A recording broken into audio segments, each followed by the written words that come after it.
décédé tragiquement des suites du Covid-19 le 16 avril 2020, au beau milieu du premier confinement. Le chanteur Christophe laisse un vide dans le cœur de ses fans, et de la chanson française, qu'il a marqué durant près de 60 ans de carrière.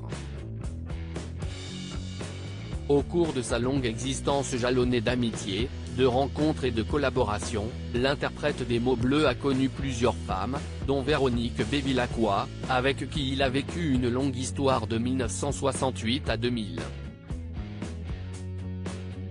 Séparés, les époux, et parents, en bons termes, n'avaient jamais divorcé.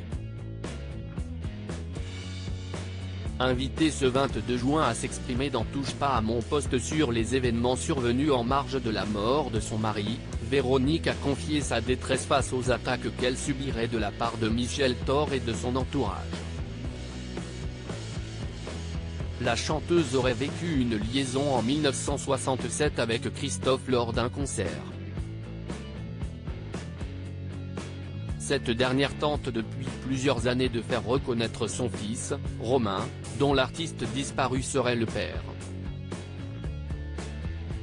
Une affaire que la veuve, qui dit avoir reçu des messages indésirables sur les réseaux sociaux, ne supporte plus. Ça fait plus de 50 ans que ça dure cette histoire, déplore-t-elle.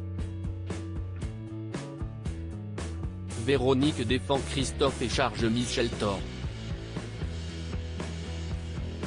Faut lâcher l'affaire quoi. Véronique Bevilacqua dit comprendre néanmoins le choix de Michel Thor d'avoir gardé l'enfant. Je comprends tout à fait, parce qu'il paraît que cette dame est très croyante, qu'on soit contre l'avortement, moi je suis à fond pour, admet-elle, avant d'ajouter, à un moment donné faut prendre ses responsabilités, on fait un choix, on l'assume.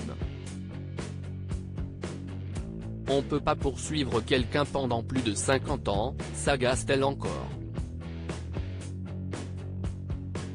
Après plusieurs poursuites, la mère de famille accusée par Michel Thor de faire barrage à l'éclosion de la vérité, là, conclut, à un moment donné je sais pas, faut lâcher l'affaire quoi.